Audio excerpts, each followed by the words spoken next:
Hey, welcome back to the Marketer of the Day podcast. We have, I think, third-time guest Kim Ades from frameofmindcoaching.com. Kim has the journal engine software, and she has a whole coaching business that is centered around this journaling concept. Kim has a podcast that we haven't discussed before, and we're going to be talking about all the things that Kim has been keeping herself busy with, from like thinking like a leader and making an impact, and talking about challenges on her podcast. So we'll be talking about all that and more. Kim from frameofmindcoaching.com. Glad to be talking to you. I'm so happy to be here again. Third time visitor. They say the third time's the charm, right? So I'm excited. So this needs to be like a really, really good one compared to all those other terrible episodes. But anyway. That's right. All those terrible ones. And so what have you been up to in the past, I think, year or so since we last spoke? Yeah, so you're right. One of the things, I've always had a podcast, but we changed the direction of our podcast, I guess about a year ago. What happened was I decided to really showcase our coaching. So now what we do is we literally coach people live on the show. So it's called the Frame of Mind Coaching Podcast. And we invite leaders from all over the world to come on to the podcast and share a challenge. And I coach them on the spot. So it's kind of interesting. It's a little challenging for me because I don't always know what I'm going to get. And I just offer coaching right there in the moment. So it's a lot of fun. And what I've had is really great feedback, because a lot of people who are listening say, that's my challenge too. I have that problem. I've been struggling with the very same thing. And it's so strange to hear it come out of someone else's mouth. So it's resonating for people. It's getting, more downloads than my podcast has ever gotten. So we're excited that it's growing, and it really showcases at least a little slice of what we do. Yeah, and it's lately with the whole thinking about like what sort of content should you create, or any like what kind of podcast episodes. It's easy to get stuck, right? It's easy to say, well, I'll keep making out podcast content. I'll make an episode about this topic and about that topic, and after a while, it's like you kind of run out of things to talk about. But then when you have like stories or people, or like a call-in type of podcast, which is in a way what you're doing, then it seems like it can go on forever, and it's different every time. But then there's also like these kind of common threads at the same time, and it feels more like entertaining, less instructional. So that's kind of what I'm hearing when you say that you switched now to this format of like with the guest. Now you basically have unlimited content without it getting stale. Well, it definitely doesn't get stale, because every person has their own personality, their own dynamic, but they're not here to teach any lesson. They're here to extract the coaching experience. So they come onto the show. Basically, I say, tell us a little bit about yourself, but what's your greatest challenge? So for example, today we recorded 2 episodes. And on the first episode, I had this young startup hustler who's, not sleeping at night because he's growing his business. He can't really relate to anybody anymore. He feels isolated. He wants to be moving faster. And he's just a typical type A kind of guy. And he's like, well, what I'm really looking for is a little work-life balance. I'm like, really? Is that what you're looking for? Doesn't sound like that's what you're looking for. It sounds like you're looking for other people you can relate to. You're like, yeah, that's it. Right? And we talked a little bit about how work-life balance is really not the goal. That's not, people say that's what I'm looking for. That's not really what they're looking for. They're really misguided in the desire for work-life balance. And so we talked about that, and we talked about how to get connected with like-minded individuals and how to address his need for that connection, that intellectual stimulation through other peers, but also through coaching and through journaling as well. So that was one example of the podcast. The second podcast we recorded was with someone who is way more seasoned. So he's a guy who comes in, either invests in a company or gets hired by a company to run a company. He's like a CEO, and it's his 5th business. And his deal is to come in, grow it, and sell it. And so he has to quickly learn about the business.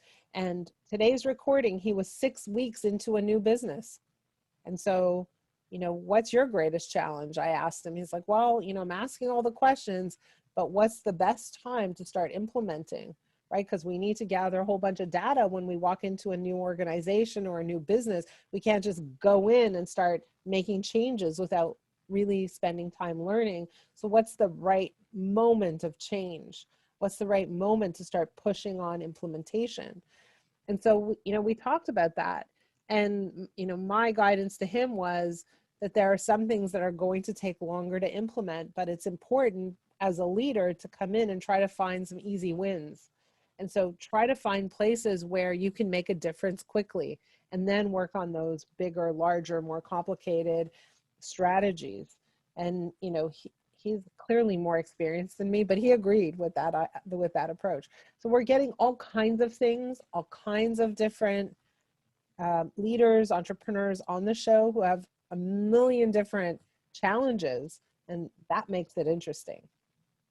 And it seems like from those two examples, what comes to mind is that there was that first story where he was almost asking the wrong question. Like there was the question he thought needed answering, and you were like, well, instead it needs to be this, and only when you redirected that could that be solved. And then with the second story, it seemed like there wasn't really a straightforward answer, and you had to do some back and forth, and maybe not even have a resolution in mind, but just be like, okay, well, here's some heavy things that you've now thought about, or maybe you've begun to make progress on thinking about this. And so it just seems like so many times we have a problem and we go and do a Google search or post in a forum or something, and we get like, we're asking the wrong question, we get the answers from the wrong people, we get the wrong answers. And so it seems like this is, to me, like illustrating what the Googling does not get you, right? Because sometimes there needs to be maybe a little bit more finesse to get to a good answer, So if you're that makes sense. 100% right. You're 100% right. So Google doesn't always deal with the emotional stuff very well, right? They don't understand how to help you with frustration, right? Google doesn't understand that. Google doesn't understand how to help you. They can give you a scientific response, but they don't always give you a human response. So there's definitely a shortcoming with respect to trying to Google answers for everything. So that's part A. Part B is you're 100% right about the fact that we're not asking the right questions. And so how do we get to the right questions? Sometimes you need someone to ask the questions in order to help you formulate the right question. So it's an iterative process. And asking the right questions up front gets you to the core of the pain, the suffering, the issue. So again, with this gentleman, it wasn't that he was looking for balance, he was looking for connection. But we didn't know that up front. We had to do a little digging. And that's where working with a coach really comes in handy. Really great coaches are also really great at digging for the core issue. And so with you doing this digging and kind of asking the right questions sometimes early on, have you noticed any commonalities, like that work-life balance thing? Is that happen a lot? Or like, have you begun to notice like any repeat patterns? Well, so a lot of people are seeking work-life balance, and I want to kind of address it because I alluded to the fact that that's not always really the right goal. And I'll want to talk about that because maybe some of your listeners are going, what do you mean it's not the right goal, right? But I want to talk about it. So what happens when things are perfectly in balance? So let's say you go to a playground and you see two kids on a seesaw and they're in perfect balance. What's happening? Nothing. Nothing. Exactly. And so it's great to have moments of nothing. It's not great to have a lifetime of nothing. Do you agree? And so I agree. That's sometimes we deep. need to, yeah, so sometimes we need to catch our breath, sure. But what we're really looking for is the ride, the seesaw, the up and down. We're looking to have fun on the ride. So we're looking to be able to enjoy the moments when you're, up at the top and down low at the bottom and the bumps along the way. And a lot of people aren't wired to enjoy the ride. They're just terrified. They're scared. They're white knuckling. They're unhappy. They want to get off. They just, and my job is to help you seek the ride that's fun for you and help you max it out, right? Help you really, really enjoy it. So I'm not looking to help people live a life of stillness. I'm looking to help people live a life of greater ease, peace, exhilaration, and joy. And most people struggle with that because they're so stressed out about everything, about their accomplishments, their relationships, their status in life, their financial situation, all of it. They're so stressed that they don't know how to enjoy this ride. And so my job is to help people calm down so that they can enjoy the ride and live with passion and excitement. And so is there a secret to calming down, or is it a matter of like the usual techniques we've always heard, or is it change from person to person? How do we calm down and enjoy life so that we can choose the ride that's correct for us? So I'll tell you something, you know, people often say, well, why don't you just go meditate? That will help you calm down. And it does for a brief period of time. It helps you calm down until you're not calm anymore. And the reason why that happens is because meditation doesn't address the source of the issue that's causing you to feel frazzled. And what I want to do is address the source of what's causing you to feel that stress, that dis-ease, right? So what is the source of dis-ease often? It's how we think. It's what we believe to be true about everything. So if we believe, for example, that we're not successful, that we're not where we should be, that we are ill-equipped, that we're inexperienced, that we're not smart enough, all those beliefs cause stress. And very often those are beliefs that we inherit or adopt or embrace that are purely invented. And so the beliefs we have will determine how we feel. And so in order for you to really calm down, we need to identify, pull forth the beliefs that are causing you to feel stressed. We need to address those beliefs. And is there a common belief, or is it just depend on the person? Everybody's a little bit different. There are definitely commonalities from people to people, from person to person, but everybody's different, and their beliefs are based on their upbringing, their background, their history, their family, their experiences, all of that. But everybody's similar in the sense that what trips them up stems in their beliefs. That's simple, but it's powerful. And I think I can relate to that a lot of kind of trying to figure out like what is true, and sometimes trying to like see things from a different angle, and maybe thinking to myself like, well, here's how I naturally want to react to this, or panic about that, and then on purpose knowing that maybe sometimes I need to do the opposite of what feels normal. And then also thinking of like, well, I want to reduce my stress, but I also want to kind of be like aware of the problem and like take a problem seriously enough. And I can relate to like what you're saying of sometimes by not getting to the root of the problem, you kind of train yourself to ignore things that you shouldn't be ignoring, just in Well, the name of being calmer and happier. Well, so you've said a lot, so I want to address some of it. I want to say to you that sometimes when we have an experience that's negative, very often what we do is we focus on the negative aspects of that experience, or we focus on the problem. And what I want to teach people, train them, build up their muscle to do is to look at the problem and say, okay, I didn't like that so much. Here's what I would rather have. And when we talk about the word pivoting, here's where pivoting matters. Here's what we're really meaning. It's turning our attention to that which serves us, that which feels better, that which we want, as opposed to that which we don't, right? That's the true essence of the term pivoting, is moving yourself towards what you want, as opposed to constantly focusing on what's not working or what's a problem. So that's a very important thing. And when we have that experience that we don't really like, I call that contrast, because when we don't have an experience we don't really like, nothing stands out. We can't say, wow, that was much better, because everything starts to blend together, right? So we need the contrast. The contrast helps us increase our clarity and helps us become crystal clear about where we're going and what we're aiming for. And so that those negative experiences become high value. And the issue is, in terms of calming down, is how we interpret those negative experiences, right? And so that's what helps us change our disposition and helps us relax and enjoy the ride, as I said before. So much to think about, and so many different ways to like kind of turn the bad into the good, or the kind of the pain into the pleasure, or like kind of the useful pain. And like, you talk about these like the class 2 experiences, right, that like Tony Robbins talks about.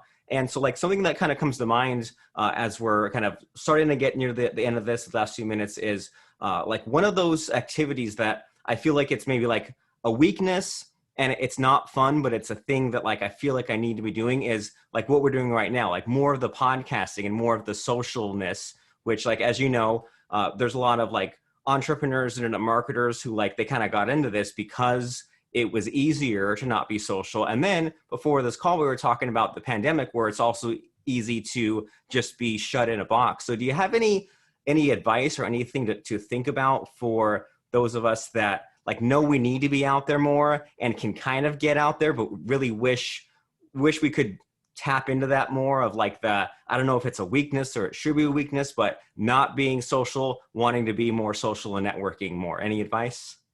Yeah, you know what? I think people are craving not just conversation, but meaningful conversation. And so I think there's a lot of conversation that goes on that's a bit of a drain and a waste and a poor use of time. And so the question is, how do you have meaningful conversations? You ever like talk to someone and say, "Wow, I could have talked to them for a lot longer. Like that conversation was like just touched me in some way."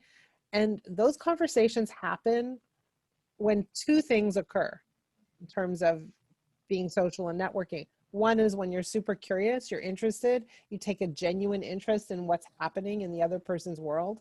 And number two, when you're open, you're vulnerable, you share. And I can't tell you how many conversations are so surface level because there's no interest, there's no desire to learn, there's no pure curiosity, and there's no real sharing or openness. There's a closed offness. So it's not about volume of contact, it's about quality of contact. And so the next time you go into a conversation, ask yourself, how does this become meaningful for me? What is it that I'm eager to learn? What is it that I'm eager to share? I like that a lot. That's a different way of looking at it, because it's easy to think that like all these extroverts, they're really smoking me, right? They're appearing on 100 podcasts a month. But what you're saying is, who maybe don't make that the goal, make the meaningful, like you said, the quality, not the quantity. And so I'm getting a good idea of your style here, and I'm glad that you didn't put me on the spot, because I think one of our interviews, you like asked me a bunch of questions, put me on the spot, and it was scary, but it was also, I felt like it helped so much. And even before we were talking, you were asking me about my son and his name, and I saw like the pen moving. So I thought, oh no, is that going to be used against me? We'll see what happens there. But I can see the value in this format and in maybe digging into the unpleasant areas, but maybe they need to be dug into, and also how when you're listening to a podcast like this, you get kind of that meaningful connection that you're mentioning. And it's probably not as scary, right? Because I know that you do like a lot of like coaching and like one-on-one stuff with your team. And if someone says, well, I know I need to be like, you know, improving myself, I need to be like better, more effective in all this, it's scary to just jump right into a one-on-one with you. But maybe if they listen to this podcast, they can covertly get the assistance they need to then be ready to contact you for the big one-on-one. What do you think? Well, I think that listening to the podcast will definitely give them a taste. But truly, truly, when we do one-on-one coaching, we go much deeper. It gets much more personal, much more intimate, much more intense. So you have to keep in mind, like it's a 20-minute podcast. You know, truly in coaching, we're really exposing a lot. And the reason we do that is because my commitment is to help our clients really experience dramatic transformation in a relatively short period of time. And so, you know, that means we're going far, we're going deep, and we're moving fast. And so we do the best we can in a 20-minute coaching or podcast episode, but really the deep experience happens in the coaching process. But here we go. Robert, why don't you come on to my podcast and get coached live and in person? What do you think about that? I'm in. You You're convinced in. me. Amazing. So what I'm going to do is we're going to book it for April. We're going to schedule it. But what I want you to think about is, what is the challenge that I want to discuss on this podcast? You don't have to tell me now, but you'll get ready for it. As the time comes, you'll let me know. Okay, I know what it'll be. I've chosen my topic. my Wow, question. that was fast. That was fast. Maybe that means that it's important, right? If it's the first thing that instantly came to mind. Well, it's either important or it's been nagging at you for a while. Both. Both. Okay, great. I can't wait to have you on And, my podcast. and how effective is that? Like, do you know what your conversion rate is that of showing up on a podcast and then getting them as a guest on your I, podcast, I, like I, during the interview still? well, it's not happening in the middle of the interview. It does happen after the interview sometimes. But Okay. you know what's happened a lot, actually, more often than I've expected, is that after the interview, there's an introduction. The introduction could be to, hey, Kim, I want you to speak at this event. And that leads to a lot of coaching clients. Or it could be, I have another person who should be on the podcast. Or I think you should be introduced to this person who really needs your coaching. So that's what's happening more often than a direct client that gets that emerges as a result of the podcast. I like how you put that. Like there's like almost like one of five offers, and based on how you feel the podcast went or what is needed, then maybe one of the five presents itself, or maybe there's the default. And I've had guests like that all the time who like I think that was what impressed me about you early on was you. I think you were at the end like talked about like after the recording was done, talked about like a one-on-one call. And then I've had a few guests where after the interview's done, they say, well, can you recommend me to such and such other podcaster? And sometimes they'll even look up ahead of time, like who they want me to introduce to. And so it's like just a little bit of preparation combined with, like you listed there, one of those 5 or 6 offers. That's brilliant. I never thought of that. I'm going to do that too. I mean, to be honest, I go on a podcast and I don't have like offers coming out of my pocket, right? It's all a little bit organic. I need to be a little more strategic, a little smarter, but it's all organic. It depends on how things unfold, right? Today we talked a lot about my podcast. I don't often do that. So this is new for me. The offer is to you, hey, Robert, you want to be on my podcast? I'd love to have you on as a guest. It would be my absolute pleasure and honor. But also for those of you who are listening, if there's a challenge that you have that you want to share on the podcast, reach out to me as well. It would be great. Super cool. And so yeah, like you'll be able to tune into Kim's podcast soon and hear me on. And if you're listening, you want to be a guest, that works great as well. And then to be to keep it simple, a listener of the podcast, where should they go? And what, I mean, So aside from what you talked about, what really stands out? Why should people like go and not wait and run to listen to your podcast right now today? again, I think there are a lot of podcasts that interview experts. I think there are very few podcasts that do on the spot coaching. And so what you're hearing is real time coaching with people who have real challenges, struggles they want help with in the moment.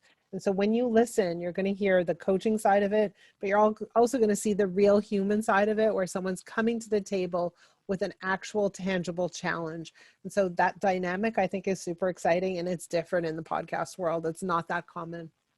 And it's An called actual tangible challenge. yeah. And it doesn't have to be tangible. It could be, my wife yells at me all the time. That doesn't seem so tangible, but for me, it's a challenge, right? Yeah. By the way, yeah, the podcast is called the Frame of Mind Coaching Podcast. And how can people get to it? Again, it's on iTunes, Buzzsprout, Stitcher, all the places where podcasts are. But if you want a shortcut, go to frameofmindcoaching.com, and there's a podcast link right there. frameofmindcoaching.com. Click on the podcast link. You'll be glad that you did. Anything to say to wrap up, wind down here, Kim? Any final words of advice? Again, if anybody is interested in having a coaching conversation, reach out to me, whether it's to be on the podcast or to have a conversation with me privately. I'd be happy to set up some time to talk one-on-one. My email address is kim@frameofmindcoaching.com. All right. Well, thank you very much, Kim. Thank you. As always, it's fun to be on your show.